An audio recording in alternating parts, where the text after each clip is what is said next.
기독교 신앙에는 힘과 열정, 열심이 있습니다.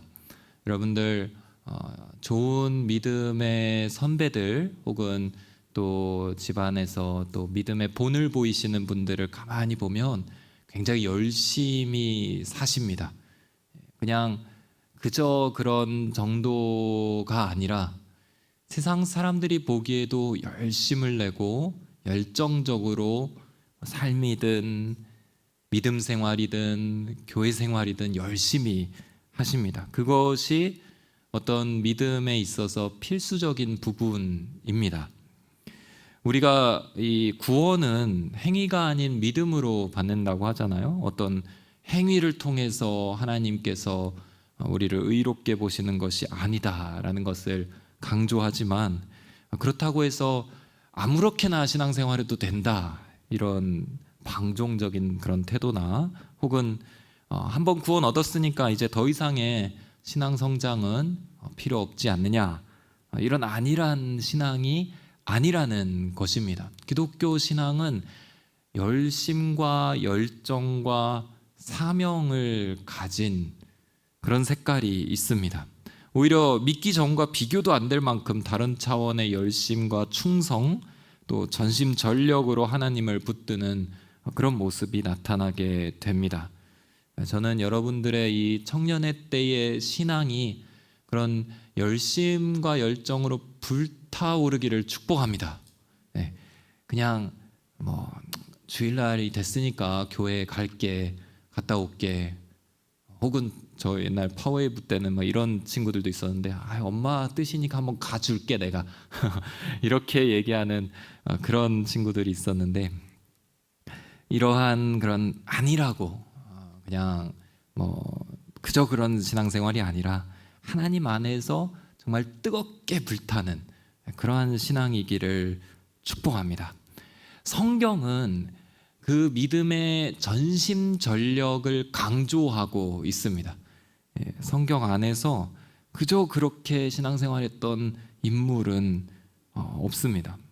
바울은 사명을 향해 전심전력으로 달려갔던 대표적인 열정의 사람입니다. 우리 사도행전 20장 27절, 24절 우리 바울의 고백 한 번만 같이 읽어볼까요? 뜨거워지는 고백인데요. 같이 함께 읽겠습니다. 시작. 내가 달려갈 길과 주 예수께 받은 사명 곧 하나님의 은혜의 복음을 증언하는 일을 마치려 하면은 나의 생명조차 조금도 귀한 것으로 여기지 아니하노라. 제가 20대 때 요거 이렇게 쪽지에 적어서 주머니에 넣고 다녔던 기억이 납니다. 너무나 바울의 그 열정과 전심전력이 담겨있는 그런 문장이죠. 바울은 이런 고백도 해요. 자기를 쳐서 복종시킨다 이런 고백합니다. 고린도전서 9장 27절 제가 읽어드릴게요. 내가 내 몸을 쳐 복종하게 함은 내가 남에게 전파한 후에 자신이 도리어 버림당할까 두려워함이로다. 그러니까 정말 열심히 전심전력 목숨도 아까워하지 않고 복종하면서 몸을 쳐가면서 그렇게 신앙생활했던 걸 보게 됩니다.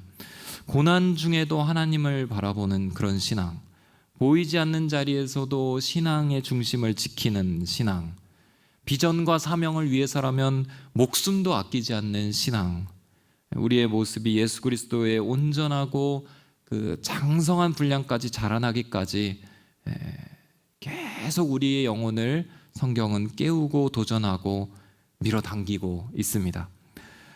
우리의 신앙에서 경계해야 될 것이 있다면 영적인 게으름입니다.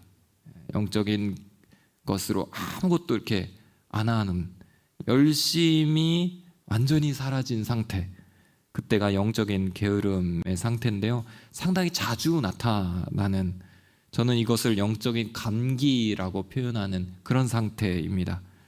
인간의 이 교만함이 하나님 중심을 놓치기 되게 쉽게 만들거든요. 그럼 그 시간이 되면 양극단으로 갑니다. 하나는 율법주의든지 아니면 영적인 게으름이든지. 그 극단으로 해서 나의 힘으로만 살려고 하면 율법주의로 가고요, 그 극단에서 아무것도 안 하면 영적인 게으름에 빠집니다. 오늘은 영적 게으름과 싸우라라는 제목으로 말씀을 나누려고 합니다. 첫째로 영적 불평의 유혹 영적과 싸워야 합니다. 영적 불평과 싸워야 합니다. 오늘 우리가 읽은 이 여호수아 15장은요. 지난주에 우리가 15장을 살폈죠. 15장은 유다 지파의 갈렙이 나와서 여러 가지로 하나님 앞에 충성스러운 모습을 보여줍니다. 그는 여호수 앞에 나와서 온전한 마음으로 그 헤브론 산지를 달라, 내게 달라 이렇게 요청할 만한 충성의 열매를 풍성히 맺는 사람이었습니다. 이제 15장 지나고 16장 17장에 넘어가면요, 요셉 지파가 나오게 됩니다. 이 가나안 땅 정복 전쟁이 거의 마무리되고 이제 백성들이 살 지역을 이렇게 배분하고 있는 시간입니다. 그들의 방법은 제비를 뽑아서 각 지파별로 배분하는 곳입니다. 그래서 여호수아의 이 땅 배분은 제비 뽑는 걸로 됩니다. 굉장히 이제 조마조마한 시간 아닙니까? 우리가 이제 평생 살게 될 그 땅을 뽑는데 딱 이렇게 제비 뽑는 거죠. 근데 이게 뭐 무작위 복권처럼 운에 맡기는 뭐 세상적 방법이 아니라 하나님의 뜻을 묻고 하나님이 주신 땅이면 그것이 선한 것을 온전히 신뢰하면서 그 땅에서 평생 사는 겁니다. 이제 대대손손 그 땅을 붙잡고 사는 거죠. 온전히 순종하고자 하는 결단이 담겨 있는 하늘의 방법, 그것이 제비뽑기였습니다. 이때의 요셉 자손이 제비를 뽑는데요, 하나를 뽑는데 이제 그 이스라엘의 중부 쪽에 있는 산지 지역을 뽑게 됩니다. 사실 이 요셉 자손들은 분깃은 사실 2개를 갖고 있는 자손들입니다. 야곱이 요셉을 기뻐하면서 요셉의 2 아들들 므낫세와 에브라임 2 아들들을 축복합니다. 그리고 나서 그 둘은 너의 자식이 아니라 내 자식이다 이렇게 법적으로 인정을 합니다. 그래서 므낫세 지파와 에브라임 지파가 다른 야곱의 12 아들들과 함께 각 지파로 여겨지게 됩니다. 그러니까 원래 그렇게 되면 요셉 지파 대신에 2 지파가 들어오니까 13 지파가 돼야 되잖아요. 근데 어떻게 12 지파냐? 레위 지파가 빠지는 겁니다. 그래서 레위 지파가 성전과 회막과 성막이죠. 성막과 이 제사를 담당하게 되면서 레위 지파는 오롯이 이제 빠져서 그 일에 전념하게 되고, 그런 자리에 이제 요셉 지파가 둘로 나눠서 므낫세 지파, 에브라임 지파 이렇게 해서 12지파가 이제 땅을 분배받고 또 광야 시대에도 그때 같이 행군하게 됩니다.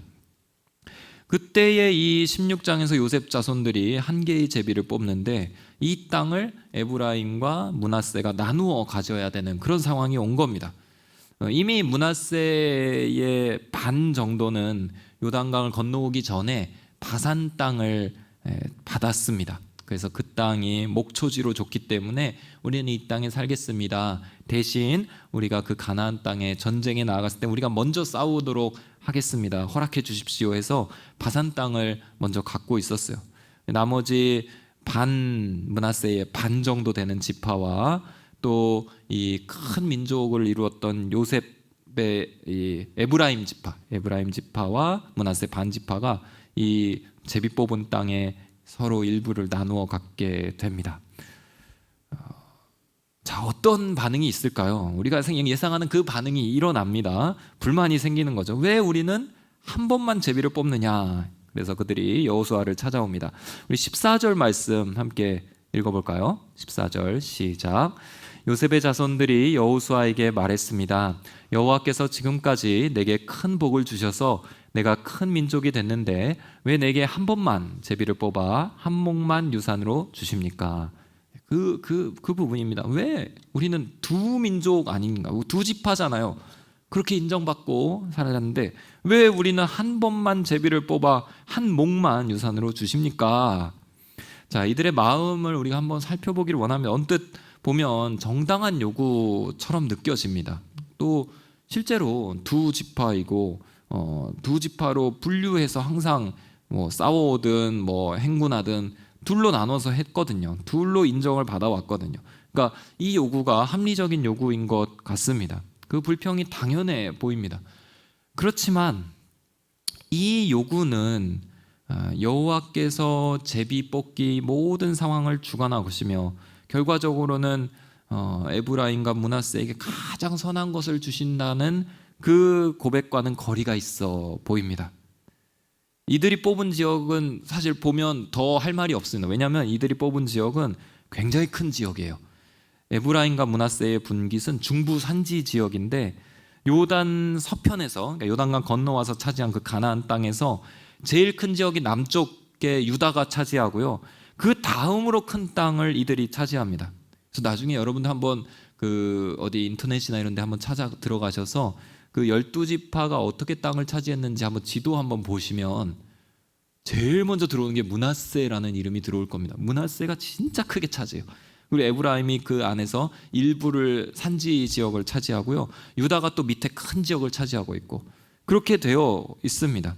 결국은 또 이 큰 지역을 확보했을 뿐만 아니라 주요 교통의 요지는 이 에브라임 지파에게 속하게 됩니다. 그냥 서쪽으로 내려가는, 우리가 그 전투를 하러 나갔던 여호수아서 앞장에서 보이는 베토론 길, 이런 부분들 다 에브라임 지파에게 주고요. 또 중요한 지역, 나중에 이스라엘이 여기로 모여라 해서 여호수아가 전체 집회를 열거든요. 이스라엘 민족들을 다 모으는 장소가 있는데 실로와 세겜 지역이 있습니다.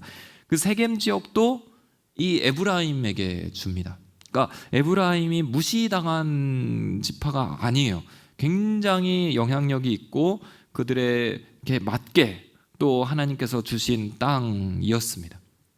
그들이 그렇게 불평할 만한 상황은 아니었어요. 근데 문제가 뭐였냐면 이 땅이 산림과 산악지대로 되어 있다. 울창한 나무들이 있는, 또 이렇게 사람 살기가 그렇게 쉽지 않은 산악지대가 되어 있다는 것입니다. 그래서 에브라임의 그 산지를 개간해야 되는 과제가 있었습니다. 울창한 나무들이 있었어요. 사람이 살기에 적합한 그런 성이나 우물이나 평지가 필요한데 그들이 받은 땅을 보니까 이건 뭐 산과 숲이 가득한 지역이어서 영 불편하기 그지없는 그런 지역을 받은 겁니다. 그때에 누군가가 그렇게 외치는 거죠. 우리는 두목 받아야 되는 거 아니야? 이 땅 말고 다른 땅은 없어? 옆에 그 유다 지파는 좋은 땅 받은 것 같은데 사람 사는 성도 이렇게 정복해서 그 안에서 살고 좀 괜찮아 보이던데 우리는 아니잖아, 이런 불평을 합니다.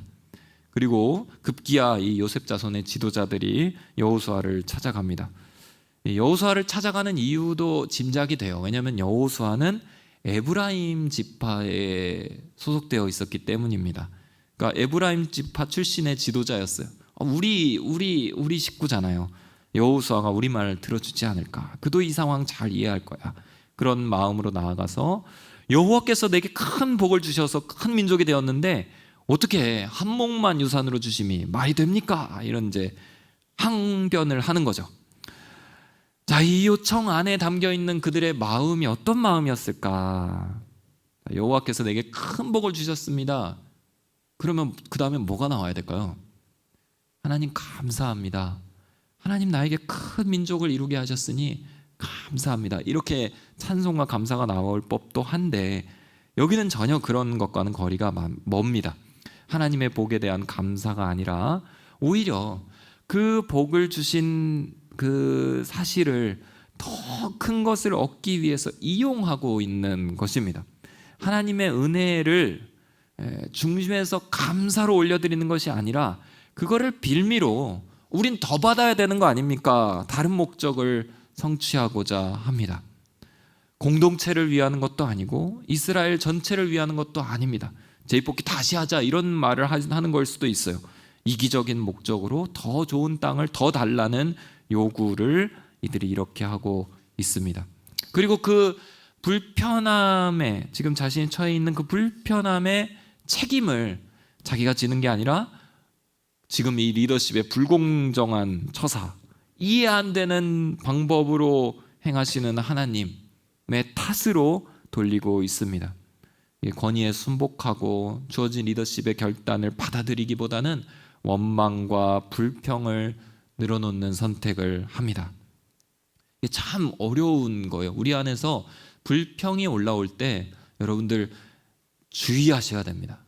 그것이 합당하고 정당해 보여도 그 안에 있는 중심이 과연 무엇인가를 한번 하나님 앞에서 한번 점검해 볼 필요가 있습니다. 진짜 깊게 살펴야 됩니다. 왜냐하면 그것이 우리의 믿음을 상당히 흔들 수 있기 때문입니다. 자, 이 누군가를 탓하는 불평이 요셉 자손들에게는 굉장히 어려운 상태가 되게 하는데요. 먼저는 그들 안에서 감사와 자족함이 사라지게 됩니다. 근데 불평할 때 감사가 어떻게 되는지 한번 내면을 잘 한번 살펴보시면 좋겠어요. 어떤 불평과 원망의 마음이 있을 때 내 안에서 감사와 그 은혜의 감격은 어디에 가는가를 보십시오. 싹 사라집니다. 싹 사라져요. 내가 그 불평을 하는 순간 감사는 온데간데 없이 사라집니다. 지금 이 요셉 자손들에게 있어 하나님의 은혜 보이지 않게 됐어요. 내게 큰 민족을 주셨는데 그것이 은혜로 감사로 느껴지지 않습니다. 그것이 불평의 원인이 되고 맙니다. 그리고 자신이 해야 될 부분을 보지 못하게 돼요. 누군가를 탓하고 그 마음 안에는 이 불편함과 비좁음은 내 탓이 아니고 내가 해결할 부분이 아니야. 내가 할 수도 없고 그건 니네들이 해줘야 돼. 이런 태도 위에 서게 됩니다. 굉장히 영적으로 많이 흔드는 요소입니다. 또 우리 안에 아주 쉽게 찾아오는 요소예요. 불평과 불만. 이러한 마음은 이전에 모세를 찾아가거나 여호수아를 찾아왔던 그런 건의 사항들과는 사뭇 다릅니다. 우리 예전에 모세를 찾아가서 아들이 없는 경우, 딸만 남아있는 경우 그 유업이 끊어지지 않게 해달라. 그 딸들이 유업을 받아서 그 지파가 받은 땅을 계속 이어가게 해달라라고 요청했던 슬로브앗의 딸들 이야기나, 아니면 바로 우리가 지난주에 살폈던 여호수아를 찾아가 그 어려운 아낙 자손들이 사는 헤브론 산지를 내게 주십시오라고 허락을 요청하던 그런 충성된 마음과는 완전히 다른 요청을 지금 이들이 하고 있습니다. 자, 이들의 말에 여호수아가 어떻게 대답하는지 한번 보기를 원합니다. 우리 15절 말씀 함께 읽겠습니다. 시작. 여호수아가 그들에게 대답했습니다. 내가 큰 민족이 됐다면 에브라임 산이 내게 너무 좁을 테니 삼림으로 올라가서 브리스 사람과 르바임 사람의 땅에서 스스로 개척하여라. 여호수아는 어떻게 살아야 될지를 보여줍니다. 여호수아의 제안은 그 땅을 스스로 개척하라였습니다. 분명히 성읍이 있었지만 반대로 사람이 살지 않는 드넓은 산지가 있었어요. 나무를 베고 물길을 내고 우물을 파고 집터를 닦고 성을 쌓는 그런 작업을 너희들이 하면 되지 않겠느냐. 너희들은 사람도 많지 않느냐. 이렇게 일깨워 줍니다. 굉장히 창의적인 대안을 제시하는 거죠. 영적 게으름에 빠져 있으면, 영적 불만에 빠져 있으면 이것을 보지 못하게 됩니다. 여호수아가 이것을 알아차리고 분명하게 제시를 해줍니다. 요셉 자손들에게는 생각하지도 못한 차원의 영적인 제안을 하게 됩니다. 사랑하는 우리 이곳에 계신 우리 청년 성도 여러분, 영적 게으름을 경계할 수 있게 되기를 주의 이름으로 축원합니다. 우리가 청년의 때 또 부지런하고 열정적으로 살아라, 이 차원하고 또 다른 얘기를 하는 거예요. 단순히 육체적인 게으름과는 차이가 있는 부분입니다. 이건 영적인 게으름이에요. 영적인 아둔함이고 영적인 불평과 영적인 무감각을 가져오는 부분입니다. 이 상황이 되면 하나님의 창의적인 역사를 바라보지 못하게 됩니다. 아주 교묘하고 은밀하게 우리의 믿음의 시야를 흐리게 해서 아무것도 못하는 상태가 되게 합니다.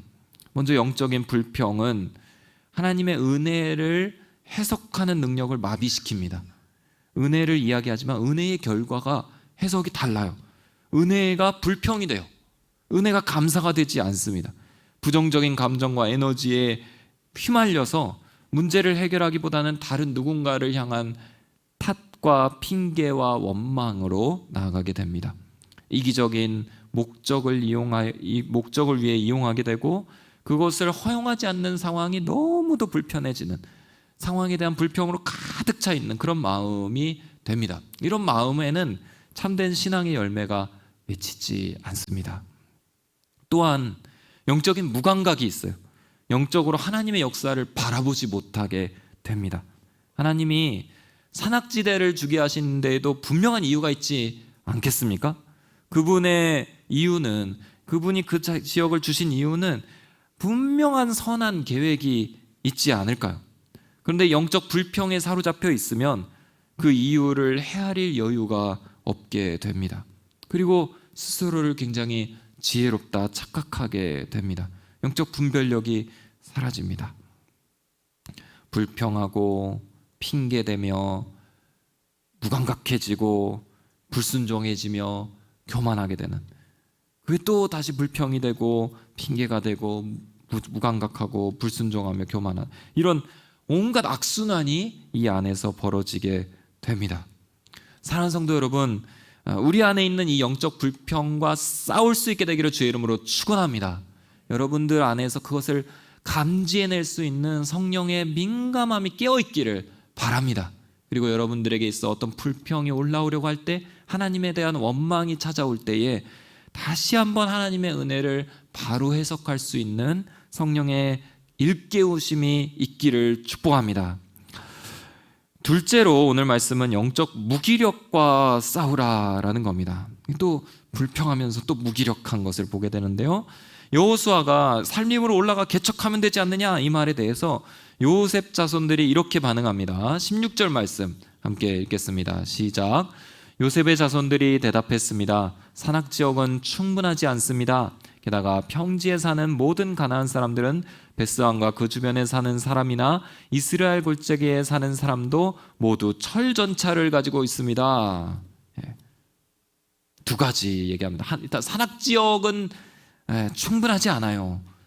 그리고 이제 평지도 있으니까 평지로 가서 살아라. 평지에는 성이 있어요. 그 성 점령해라. 그 성에는 철전차들이 있어요. 이러는 겁니다. 땅덩어리가 참 넓었거든요. 굉장히 넓습니다. 나중에 진짜 지도 한번 꼭 찾아보세요. 므낫세 에브라임이 받은 땅은 이 한 번 제비 뽑아 받기로는 아주 골든 땅입니다. 그 땅은 거의 다른 지역 이사갈 이런 지파들이 받은 땅이 거의 두세 배 되는 땅이에요. 엄청 큰 땅을 뽑습니다. 그 땅에서 살게 되는데 아무것도 못하겠다는 겁니다. 산악에 가서 개척하는 것도 충분하지 않고 평지로 살기에는 너무도 두려운 철전차들이 있고, 그들이 아직 정복하지 못한 성들이 아직 남아있는 시대였거든요. 그리고 그 성들이 버티고 있는 그런 때에 가서 정복하면 되는데 못하겠다는 거예요. 그러니까 땅이 더 좁게 느껴지는 거예요. 그러니까 우리는 또 다른 땅을 달라, 이렇게 나아가고 있는 겁니까? 나는 아무것도 못합니다, 이 이야기를 하고 있습니다.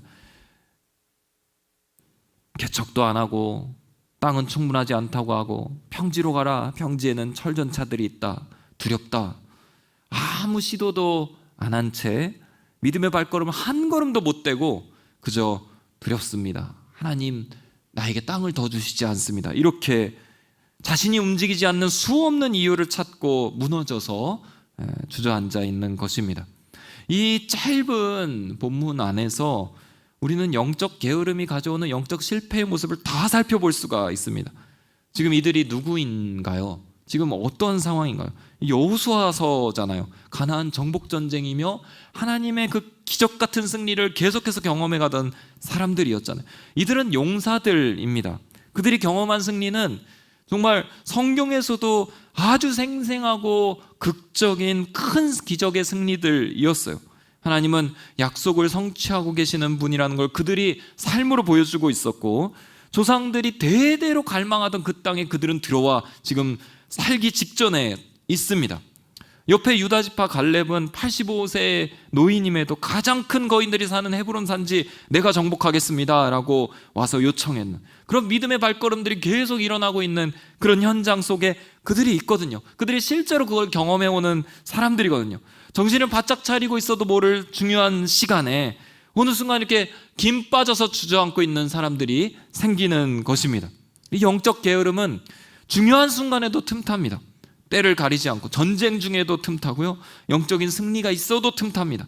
많은 사람들에게 무기력과 무력감을 전염시킵니다. 그리고 그 순간에 많은 것들을 그들은 놓쳐버리게 됩니다. 이 요셉 자손들은 이 시대의 목적을 잃고 있습니다.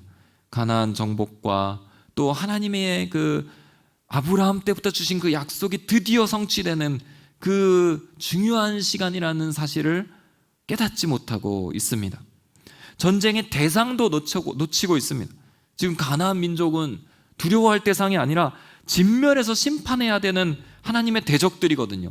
하나님의 전쟁임을 그들이 잊고 있습니다. 오히려 하나님이 이렇게 나를 이끄시는 것에 대한 그 방법에 대한 불평으로 가득 차 있습니다. 이 전쟁을 치르는 방법도 하나님은 가르쳐 주셨어요. 그런데 그것도 잃어버립니다. 믿음으로 싸우고 순종으로 승리를 얻는다는 그 비결을 온전히 놓치고 눈앞에 있는 적들을 그저 두려워하고 있기 바쁩니다. 지금 철 전차가 문제입니까? 지금 아낙 자손도 지금 치러 올라갔고, 그들이 지금 싸웠던 모든 적들은 다 어마어마한 적들이었잖아요. 그들과 어떻게 싸워서 이겼는지를 잃어버립니다. 전쟁에 자신감도 없습니다. 나는 못합니다. 저들에게는 철전차가 있네요. 우리 싸울 수가 없습니다. 요셉 지파는 그 에브라임과 므낫세 지파 이렇게 있는데, 이 에브라임 같은 경우는 유다 지파와 쌍벽을 이룰 정도로 이스라엘의 대표적인 지파입니다. 수가 어마어마했어요. 에브라임 지파와 유다 지파가 수가 제일 많았습니다. 그 정도의 군사적 규모를 갖고 있는데도 두려움에 사로잡혀서 있습니다.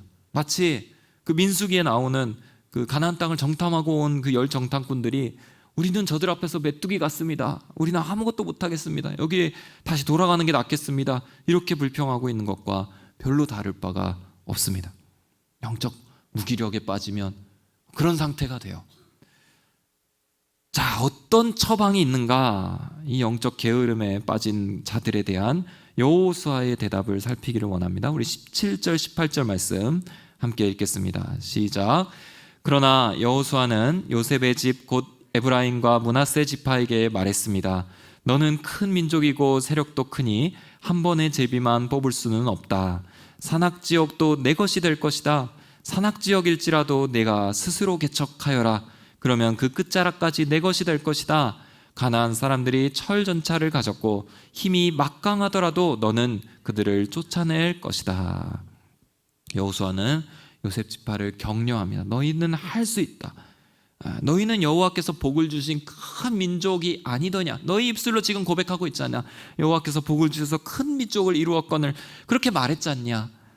그것을 역으로 상기시키면서 그 은혜에 집중하게 하면서 너희도 나아가라 이렇게 말합니다. 요셉이 큰 민족이 됐다는 것은 하나님의 축복과 약속이 이루어졌다는 것을 의미합니다. 그것은 분명한 목적이 있는 축복이었어요. 그것은 그 대적들을 꺾을 수 있는 힘을 하나님이 주신 것을 의미했습니다. 그럼에도 우리에게 왜 더 안 주십니까? 이렇게 핑계댈 그 근거가 아니라 그것은 더 나아가 싸워서 이길 수 있는 영적인 승리를 약속하는 축복이었어요. 창세기에 보면 야곱이 이제 12아들들을 모아놓고 이렇게 축복하거든요. 그때에 요셉에게 굉장히 큰 축복을 해 주십니다. 이 축복의 글을 읽다 보면 지금 이 요셉 자손이 하고 있는 불평이 얼마나 근거가 없다는 것을 알 수 있게 돼요. 우리 창세기 49장 22절에서 26절까지 함께 읽어보도록 하겠습니다. 야곱이 요셉에게 하는 축복입니다. 시작. 요셉은 열매가 많은 나뭇가지 곧 샘 곁에 열매 많은 나뭇가지다. 그 가지가 담을 넘는다. 활 쏘는 사람들이 그를 맹렬히 공격하며 활을 쏘고 그에게 원한을 품어도 그의 활은 팽팽하고 그의 강한 팔은 야곱의 힘 있는 사람의 손에 의해 곧 이스라엘 반석이신 목자의 이름으로 민첩하게 움직인다. 내 아버지의 하나님께서 너를 도우시고 전능하신 분께서 위로 하늘의 복과 저 아래 놓여있는 깊은 곳의 복과 젖과 모태의 복으로 너에게 복 주실 것이다. 내 아버지의 복은 영원한 산들의 복과 장구한 언덕들의 복을 넘어섰다. 이 복이 요셉의 머리 곧 자기 형제들 중에 뛰어난 사람의 이마에 있을 것이다. 아멘. 아이고 보세요. 여기에 보면 활 쏘는 사람들이 아무리 맹렬하고 뭐 철전차가 문제입니까? 아무리 그들이 공격하고 활을 쏘고 원한을 품는다 해도 그의 강한 팔은 야곱의 힘 있는 사람의 손에 의해 민첩하게 움직인다. 즉 이렇게 무력하게 주저앉아 있는 것이 아닙니다. 또 여기 보면 내 아버지의 복은 영원한 산들의 복과 장구한 언덕들의 복도 넘어설 것이다. 지금 우리가 받고 있는 그 산지의 그런 복들, 그 안에 있는 충만한 복이 더할 것이다, 이런 뜻이잖아요. 요셉이 정말 충만한 복을 받게 될 것이다. 그리고 강한 민족이 되고 열매가 많은 나뭇가지가 되어 담장을 넘어설 것이다. 우리 잘 아는 그 야곱의 축복 찬양 있잖아요. 너는 담장 너머로 뻗은 나무. 이건 사실은 이제 야곱에게 주신 축복이 아니라 야곱이 요셉에게 주신 축복이 근거로 돼서 쓰여진 찬양입니다. 그거예요. 담장 너머로 뻗은 나무가 될 것이다. 여호수아는 요셉의 자손들에게 지금 이 축복의 격려를 깨닫게 도전합니다. 그리고 가서 스스로 개척하라. 그리고 전쟁에 당당히 임해라. 그것은 하나님의 전쟁이며 하나님께서 함께 하시는 사명과 비전의 전쟁이기 때문이다. 영적 게으름을 이길 수 있는 처방으로 여호수아는 하나님의 뜻과 사명과 비전을 선포해 줍니다. 성경에서 영적 무기력에 사로잡힌 사람들이 가끔씩 나오거든요. 누구나 넘어지고 무기력해질 때가 있을 때 그들에 대한 하나님의 처방은 늘 비전과 사명의 회복이었습니다. 아브라함을 다시 가나안 땅으로 불러들일 때에도, 모세를 시리에서 일으킬 때에도, 다윗을 넘어진 상태에서 일으킬 때에도, 엘리야가 도망치는 그 길목에서도 주님께서는 하나님의 약속과 하나님의 어떻게 하실지를 보여주시면서 그들을 일어나게 하셨습니다. 무기력과 두려움의 처방이 있다면 하나님의 처방은, 가장 좋은 처방은 하나님의 비전이었습니다. 우리가 아는, 앞서 살핀 사도 바울, 위축되고 지쳐 있을 때가 있죠. 사도 바울이 그랬는가? 있었어요. 사도 바울이 굉장히 인간적인 면모를 보이면서 힘들어하던 그 순간들이 있었습니다. 그때에 하나님께서는 바울이 무엇을 해야 되는지를 가르쳐 주십니다. 우쭈쭈가 아니에요. 그냥 넘어져 있는 애한테 그냥 가서 우쭈쭈 해주는 그 정도가 아니라 뭘 해야 될지를 알려주면 바울이 살아났어요. 2차 전도 여행 때 사도행전에 보면 고린도 지역에서 한 1년 정도 전도했던, 그리고 그 안에서 제자들을 가르쳤던 기간이 있는데요. 그때 바울이 굉장히 위축되었던 것을 나중에 고린도 전서에서 고백합니다.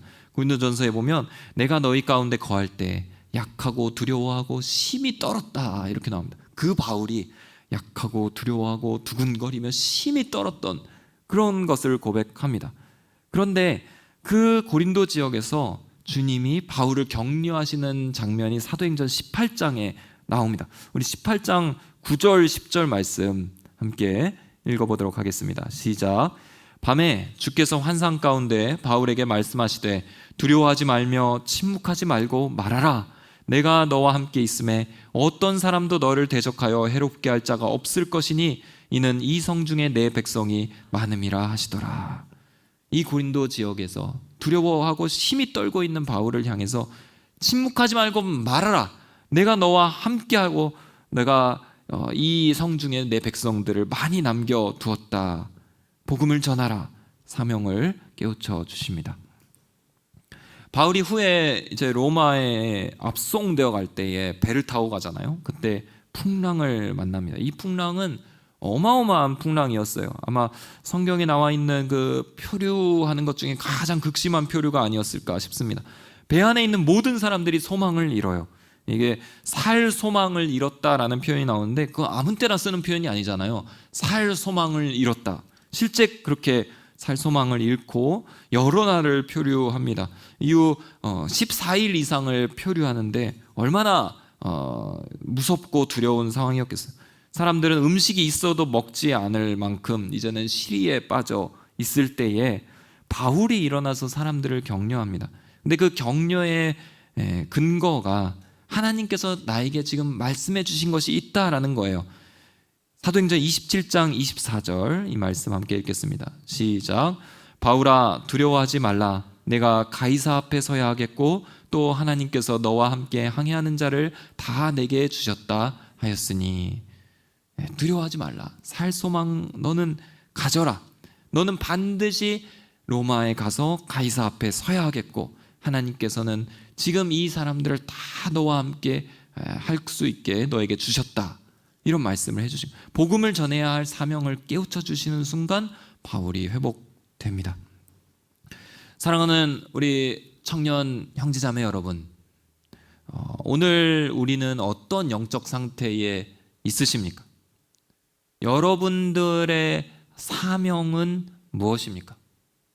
하나님께서 여러분들 각자에게 놀라운 비전과 소명으로 부르시는데 그 분명한 그림은 어떠한 것입니까? 오늘 하루, 이번 한 달, 남은 2025년 또 내년까지 진행되는 여러분들의 시간에 하나님이 기대하고 계시는 바는 무엇입니까? 여러분들의 신앙은 사명의 그 큰 지도 속에서 어디쯤에 있습니까? 이것을 묻고 매일매일 찾고 기도하기를 바랍니다. 청년의 때는 사실은 여러 가지로 안 보이는 때예요. 안 보여요. 아무것도 안 보입니다. 불안하고 불명확하고 어딜 가도 막내고, 사회생활하면 항상 막내잖아요. 불분명하고 불안하고 눈치 보고 잘 시야가 보이지 않는 시간이 원래 청년의 때입니다. 걱정도 많고요, 연약함도 많이 느껴집니다. 내가 할 수 있을까라는 생각을 가진 청년이 더 굉장히 극소수일 만큼 대부분이 그러한 무력감과 염려와 불안함 속에 살고 있습니다. 그렇기 때문에 이런 영적인 불평이나 영적인 무감각이나 무기력이 아주 쉽게 찾아오는 시기이기도 합니다. 영적인 게으름이라는 표현이 사실은 어감이 굉장히 안 좋아서 우리가 이렇게 쉽게 받아들이기 어려운 단어이지만 매우 쉽게 빠질 수 있는 영적 감기이기도 합니다. 이 영적인 아둔함에 빠져서 무력하게 있기가 쉬워지는 때가 아이러니하게도 가장 열정으로 살아야 되는 청년의 때입니다. 매우 은밀하게 찾아오고요, 매우 쉽게 넘어지게 됩니다. 정작 믿음으로 하는 건 아무것도 없는데 마음은 바쁘고 여러 가지로 분주하고 나뉘어져 있고 교만해져 있기 쉽습니다. 그때에 하나님이 어떠한 처방을 주시는가? 비전과 사명입니다. 하나님 앞에서 매일매일 나의 사명을 물으십시오. 물으세요. 하나님, 저는 어떻게 살아야 합니까? 하나님, 제 삶에 주시는 하나님의 꿈은 무엇입니까? 하나님, 그 비전이 무엇입니까? 명확하게 알려주십시오. 아예 말씀을 주세요. 그렇게 기도하십시오. 어디로 가야 됩니까? 제가 어떻게 살기를 하나님 원하십니까? 주님 알려주시면 그대로 가겠습니다. 제가 좀 알아들을 수 있게 말씀해 주십시오. 제가 무엇이든 순종하겠습니다. 주님 보여주시는 비전 그대로 가겠습니다. 제게 거는 기대가 무엇인지 알려주십시오. 자꾸 하나님께 물으십시오. 눈물 흘리면서 기도하셔도 좋습니다. 그냥 습관처럼 그 기도를 계속하시면서 하나님이 주신 말씀이 있다면 여러분들 정말 마음에 새기고 그걸 붙잡으세요. 그리고 그 비전이 나에게 있다는 것을 꼭 믿으시면서 여러분 자신을 그 비전에 자꾸 들이십시오. 뭐 택도 없죠. 뭐 지금 보여지는 건 아무것도 없을 겁니다. 뭐 이루어지는 게 있으면 그래도 좀 쉽게 믿겠는데 아무것도 보이지 않는데 하나님이 이렇게 말씀하시다니 믿어지지 않을 거예요. 그냥 그 비전이 있을 때 그냥 여러분들을 계속 거기에 들이십시오. 청년의 때는 하나님을 찾고 그 비전으로 하나님을 바라보고 그 비전 속에 계속해서 자기를 드리는 시간입니다. 그것이 쌓이고 쌓여야 돼요. 많이 하나님께 드려야 돼요. 자주 드려야 돼요. 그냥 뭐 드릴 것이 없어도 그냥 하나님께 나를 바치고 나를 드리고 그 비전에 그냥 하나님이 행하십시오라고 계속 드려야 됩니다. Why not me? 하면서 계속 드려야 됩니다. 수없이 하나님 앞에 드리고 또 드리십시오. 그 안에서 불평의 유혹이 찾아오고 무기력에 빠지려는 그 순간이 올 때 그 안에서 이겨내는 것입니다. 그때에 우리의 영적 시야를 다시 찾게 되고 소명을 붙들 수 있게 될 것입니다. 아까 광고해 주셨듯이 온누리교회 축제가 열립니다. 40주년 축제더라고요. 혹시 여러분들 안에서 이게 나랑 무슨 상관인가 이런 생각을 하고 계시는 분들이 있으실까요? 적극적으로 여러분들 이 축제에 참여하십시오. 메시지를 들으세요. 가서 메시지 듣고 왜 이런 메시지가 나왔을까? 물론 어른들이 이야기하는 일이 더 많을 거예요. 여러분, 청년들의 어떤 이야기와 공감대보다는 좀 더 거시담론 같이 느껴지는, 교회의 방향에 대해 논의하고 막 선교에 대해 이야기하고 교회가 해온 것에 대하여 뭐 보여주고 이런 자리가 될 거예요. 그렇지만 거기 가서 하나님이 나에게는 뭐라고 말씀하시는가를 들으시기를 바랍니다. 이 40주년을 준비하기 위해서 한 1년 전부터 준비했어요. 그 1년 전에 아무것도 뭐 없었거든요. 그냥 딱 날짜만 있었어요.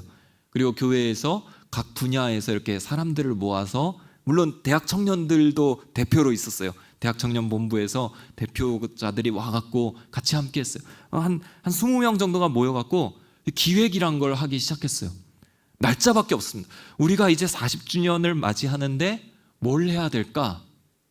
무엇을 보여주어야 할까? 이게 이 행사 동안에 우리는 어떠한 메시지를 전해야 될까? 여기서부터 백지 상태에서 다 논의가 되기 시작했어요. 무엇을 하고 어떤 캠페인을 하고 어떻게 홍보하고 누구를 초청하고 또 강사로는 누가 좋고, 그냥 단순히 유명한 목사님의 말씀, 뭐 은혜로운 목사님을 초청하는 그런 차원이 아니었어요. 그래서 하나 이 난상 토론 끝에 가닥이 잡혀갔는데, 첫째 날, 둘째 날, 셋째 날 이렇게 가닥을 잡아갔어요. 첫째 날, 여러분들 그 포스터 한번 보셨습니까? 혹시 그 첫째 날은 복음이에요. 주제가 교회 복음으로 서다라는 주제예요.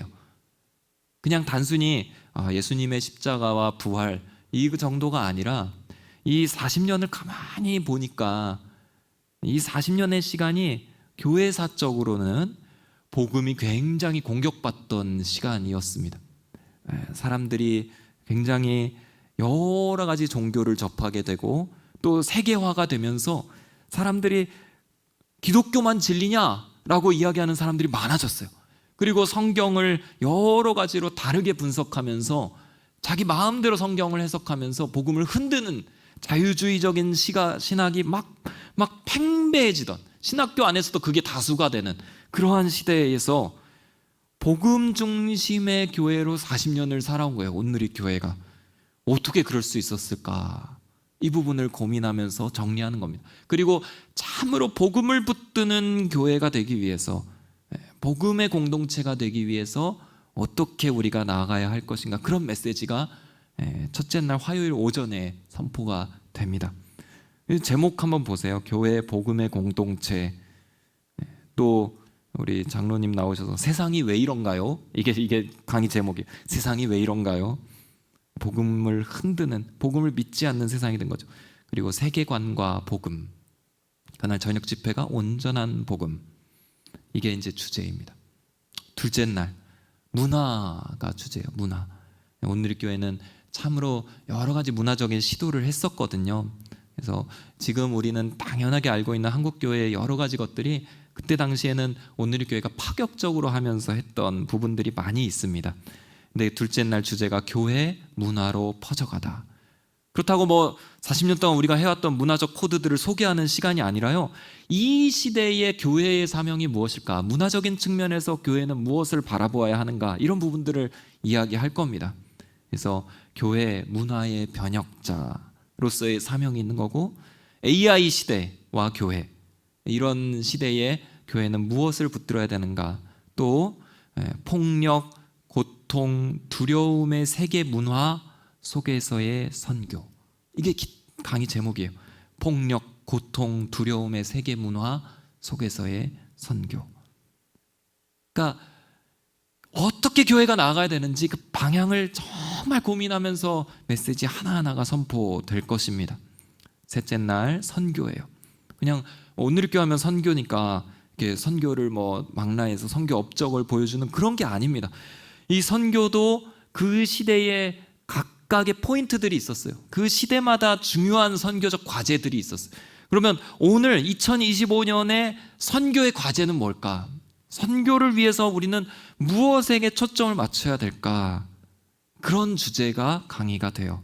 교회의 선교의 촉매제, 변화에 잘 대응하는 선교, 글로벌 선교 협력. 그냥 단순히 이제는 한 교회가 선교사님 파송하고 돕는 그 정도가 아니라 전 세계 교회가 선교라는 과제 아래서 서로 협력하는 것을, 그런 큰 그림을 보여줄 것입니다. 이러한 과정들 속에서 하나님의 꿈을 보십시오. 그리고 여러분들의 삶이 거기와 어떻게 연결이 되는지를 찾아가는 겁니다. 하나님께 기도하는 겁니다. 하나님, 저를 어떻게 쓰시려는지 제가 이번 집회 때 보기를 원합니다. 하나님, 이 메시지 속에서 하나님의 말씀 한마디를 내가 꼭 듣기를 원합니다. 저를 하나님을 아는 청년으로 세우시고 또 온누리교회라는 곳에 하나님 신앙생활하게 하셨으니 분명한 하나님의 계획이 있으실 텐데 그 비전 이번에 찾아보기를 원합니다. 제 가슴이 뛰는 한 문장을 허락하여 주시옵소서. 이렇게 기도하고 참여하십시오. 달라질 겁니다. 여러분들 마음 가운데 하나님이 부어주시는 분명한 고백들이 있을 거예요. 비전을 잃는 순간 우리는 아무리 분주한 삶을 살더라도 영적인 게으름에 빠집니다. 반대로 비전을 찾으면 우리는 영적 방황을 끝낼 수 있습니다. 단순히 하나님의 회복은 단순히 삶이 막 무력하고 우울감을 느끼는 그런 무기력을 회복시키는 정도가 아니에요. 하나님이 우쭈쭈 하면서 그래, 야, 너 힘들지? 위로해 줄게. 이 정도가 아닙니다. 예수님이 우리를 이 땅 가운데 살게 하신 이유는 단순히 그냥 무력감에서 벗어난 정도로 겨우겨우 신앙생활 할 수 있을 정도로 살리신 게 아니에요. 예수님 우리를 사랑하시기 때문에 가장 좋은 곳으로 인도하시잖아요. 그러면 사실 믿는 순간 천국으로 데려가는 게 제일 좋은 거예요. 제일 좋습니다. 그보다 더 좋은 우리에게 가장 선한 길은 없어요. 근데도 우리에게 이 땅 가운데 남겨주시고 이 고통의 현장 속에 그대로 두시고 이곳에서 우리가 숨 쉬면서 하루하루를 갖게 하신 이유는 하나님이 그 안에서 분명히 우리를 통해 이루고자 하시는 뜻이 있기 때문입니다. 우리가 살아가는 동안 반드시 맺어야 되는 열매가 있기 때문입니다. 지금 요셉 자손들은 그것을 깡그리 잃어버렸어요. 지금 전쟁의 상황 중이고 여호수아 정복 전쟁의 한복판에 있음에도 옆에 갈렙은 헤브론 산지 내게 주십시오 그렇게 요청하고 있음에도 이들은 잠들어서 왜 우리한테는 2개의 제비를 뽑게 안 하십니까? 저 산지는 충분하지 않습니다. 저 평지에는 철 전차들이 있습니다. 넘어지고 무력하게 있습니다. 오늘 여러분들의 영적 상태에서 하나님이 보여주시는 비전은 무엇입니까? 여러분이 드려야 될 지점은 어디입니까?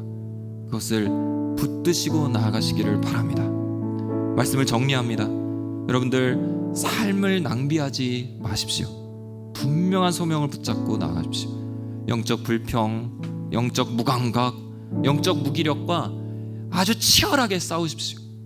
비전과 소명 붙잡고 자신을 자꾸 하나님 앞에 드리는, 여러분들을 통하여 교회가 일어나고 여러분들을 통하여 거룩한 회복의 시대가 펼쳐지는 그러한 저와 여러분들이 되시기를 주의 이름으로 축원합니다. 우리 함께 기도하기를 원합니다. 같이 기도하실 때 오늘 나의 영혼을 주님 깨워달라고 기도하길 원해요. 주님, 저도 모르게 영적 게으름에 빠져 있다면, 어떤 익숙함이나 매너리즘이나 전혀 복음과 십자가에 가슴이 뛰지도 않고 그저 상황에 대한 불평과 나 자신에 대한 무지에 파묻혀 있다면 주님, 다시 한번 내 눈과 귀를 열어 주시옵소서. 영적인 무력감에 내 청춘을 허비하고 있다면 주님, 바라건대 비전과 소명을 말씀하여 주셔서 내 심장이 다시 한번 뛰게 하여 주시옵소서. 잠든 영혼을 깨워 주시옵소서. 내 감사와 찬송을 새롭게 하여 주시옵소서. 내 아둔한 눈과 귀를 열어주시고 비전과 소명으로 뜨겁게 불타오르는 저의 청춘이 되게 하여 주시옵소서. 우리 주님 이름 크게 한번 부르짖고요, 같이 함께 기도하도록 하겠습니다. 주여! 살아계신 하나님 아버지 감사합니다. 오늘 주님 앞에 하나님 이 말씀을 붙잡고 거울 삼아 나의 상태를 점검하며 기도합니다. 하나님, 내가 어떠한 상태입니까? 하나님 보시기에 영적인 게으름에 빠져서 하나님 이 시간을 허비하고 헛되이 낭비하는 것이 있다면 하나님 온전히 깨어나기를 소망합니다. 아버지 하나님, 내 잠든 영혼들, 하나님 아둔하게 하나님 게을러져 있는 내 영혼을 하나님 온전히 깨워주셔서 민첩한 영적인 군사로 주님이 기대하시는 샘 곁에 무성한 나뭇가지처럼 하나님 온전히 서게 하여 주시옵소서. 영적인 불평으로 내가 파묻혀 있다면 다시 한번 그것을 버리고 내 감사와 찬송을 온전케 하기를 원합니다. 하나님이 주신 은혜가 은혜로 발견되기를 원합니다. 아버지 하나님, 영적 무감각에 마비되어 있다면 내 아둔한 눈과 귀를 다시 한번 깨끗이 열기를 원합니다. 영적인 안테나를 날카롭게 세우고 하나님의 음성을 듣기를 원합니다. 하나님께서 어디로 나를 인도하시는지를 깨달아 하나님 그때그때 나를 업데이트하면서 나의 발걸음을 점검하며 나아가는 주님의 온전한 용사가 되기를 원합니다.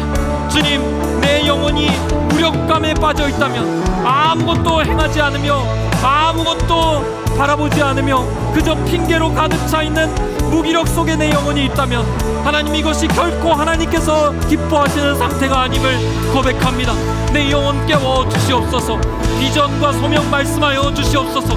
주님께 물을 때에 주님 말씀하여 주시고 주님 말씀에 귀 기울일 때에 내 비전과 소명이 무엇인지 가슴 뜨겁게 붙잡게 하여 주시옵소서.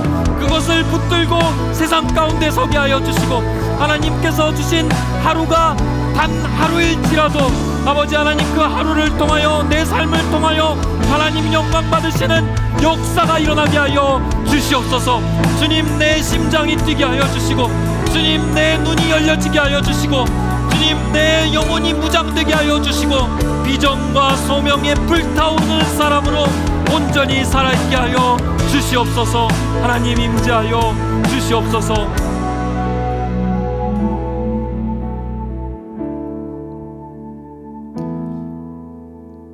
우리 시간 또 다른 측면에서 함께 기도하기를 원합니다.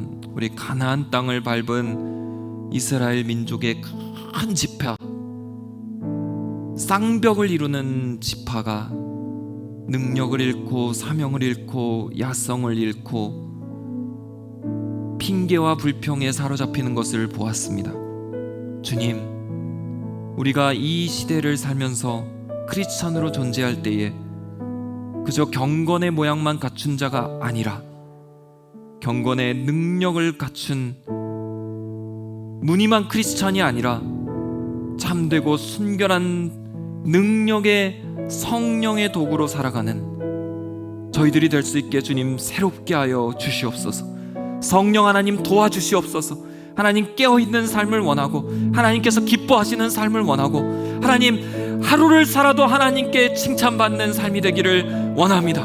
아버지 하나님, 무기력하게 잠들어 있으며 무력하게 불평하며 핑계거리를 찾는 자가 아니라 하나님 깨어있는 하나의 크리스찬이 되기를 원하오니 주님 도와주시옵소서. 하나님, 내 영혼을 깨울 힘이 나에게는 없습니다. 하나님, 내 영혼을 바로잡을 능력이 나에게는 없습니다. 내가 어떠한 상태인지를 체크할 지혜도 나에게는 없습니다. 오직 성령 하나님 함께하여 주셔서 성령 하나님 내 영혼에 기름 부어 주셔서 아버지 하나님의 뜻을 붙잡고 하나님의 뜻대로 나아갈 수 있는 거룩한 사명자로 서 있게 하여 주시옵소서. 성령 하나님, 나의 청춘에 기름 부어 주시옵소서. 하나님의 뜻대로 살아갈 수 있게 도와 주시옵소서. 우리 성령 하나님을 초청하며 그 기름 부으심을 구하며 주님 이름 크게 한번 부르짖고 같이 기도하도록 하겠습니다. 주여, 살아계신 하나님 아버지, 주님 앞에 기도하며 나아갑니다. 아버지 하나님, 가나안 땅을 밟은 그 이스라엘 민족 중에 가장 큰 지파임에도 불구하고 하나님 무기력에 빠져서 영적인 무감각에 빠져서 사명도 잃고 능력도 잃고 하나님 약성도 잃은 전투력도 없는 하나님 오늘의 장면을 보았습니다. 주님, 우리가 이렇게 잠들어 있지 않게 하여 주시옵소서. 이렇게 모든 이빨과 발톱이 빠진 사자로 살지 않게 하여 주시옵소서. 이 시대에 경건의 모양만 있는 것이 아니라 경건의 능력이 있어서 우리가 기도하는 곳이 하나님 나라가 되고 우리가 밟는 땅이 주의 영토가 되며 우리가 기도하고 선포하는 지역이 하나님께로 돌아오는 역사가, 그러한 야성이 회복되는 저희들 되게 하여 주시옵소서. 그러나 주님, 이 능력이 우리에게는 없음을 고백합니다. 아무리 꿈꾸고 아무리 하나님 나아가려고 해도 우리 안에 있는 죄악은, 하나님 우리 안에 있는 연약함은 이것들을 달성할 능력이 없음을 고백합니다.